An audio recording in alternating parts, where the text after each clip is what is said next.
persons the due penalty for their error. Well, Boswell and McNeill again say he's referring to presumed heterosexual men.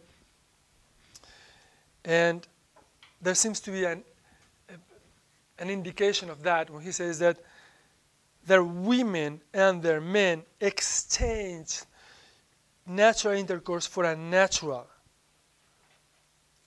Men gave up natural intercourse with women. Now, you exchange something voluntarily. You give up something voluntarily.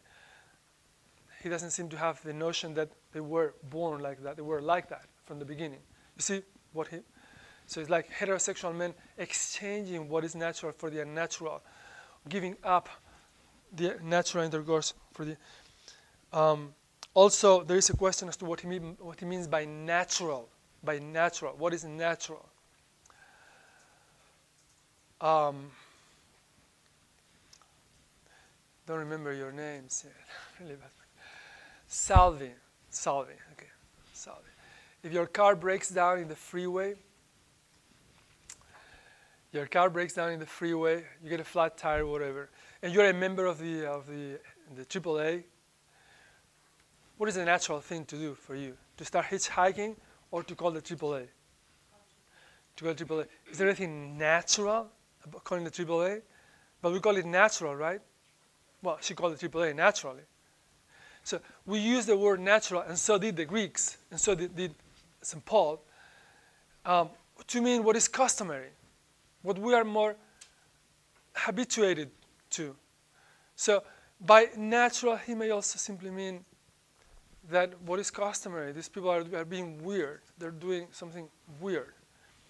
If we mean by natural what animals do, then we are unnatural on most counts. I mean, animals don't comb their hair. Animals don't dress, don't brush their teeth, don't use glasses, and most of all, they're not celibate. You won't find any celibate animal. They all have sex. So that would be the most unnatural thing of all, if we go to use the concept of natural by that standard. Okay? So these are the problems with... Paul also talks about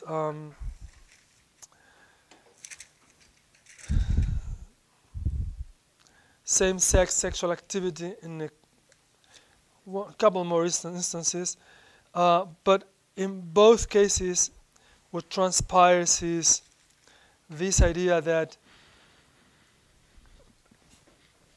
it is an exchange of the natural for the unnatural, a willful sinfulness. Let me give you the passages in the New Testament. His first letter to the Corinthians, chapter 6, verses 9 and 10. And in Timothy, first letter to Timothy, chapter 1, 9 and 10. Let me read this.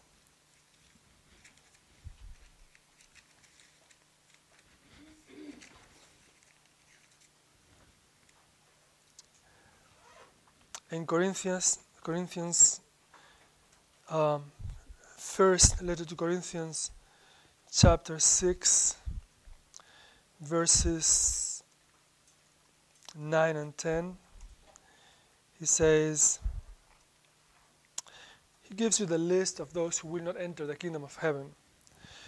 Fornicators, idolaters, adulterers, male prostitutes, sodomites, thieves, the greedy, drunkards, robbers, none of these will inherit the kingdom of God, he says. Well, male prostitutes. Why male prostitutes of all things? Well, again, because in the pagan temples, there was sacred male prostitution. So he's really talking about worshiping other gods more than anything else. Yeah. Sodomites.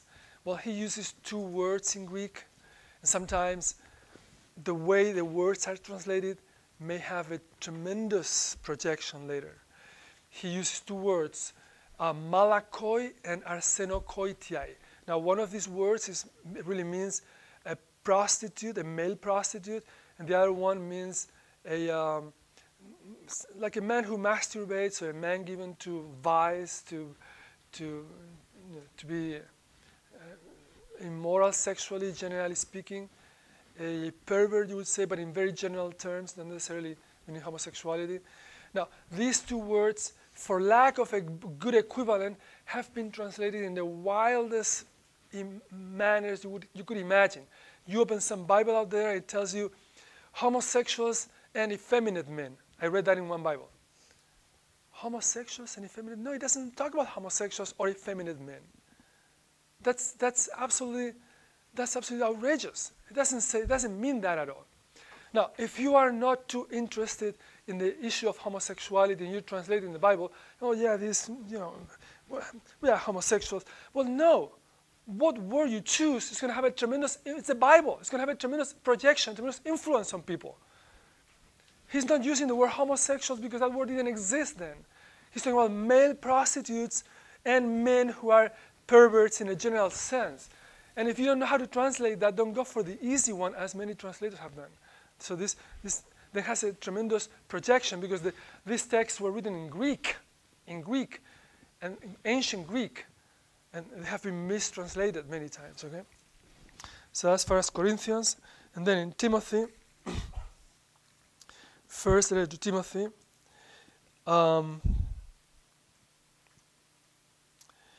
chapter 1, 9 and 10. Again, he gives you a list of the bad people: fornicators, sodomites, slave traders, liars, perjurers, sodomites, like those people in Sodom, but we're unclear what sodomite is, or what the original Greek word that's been translated as sodomite in there might be. Okay. So that's for the Bible. And now to conclude, to finish, we're going to look at the position of the Christian churches, the Catholic Church specifically, concerning homosexuality. Let me tell you what the policy is, the official policy of the Catholic Church is. First of all, the conclusion on the part of Boswell and McNeill is that the Bible does not talk about homosexuality. The Bible addresses same-sex sexual activity, which is different.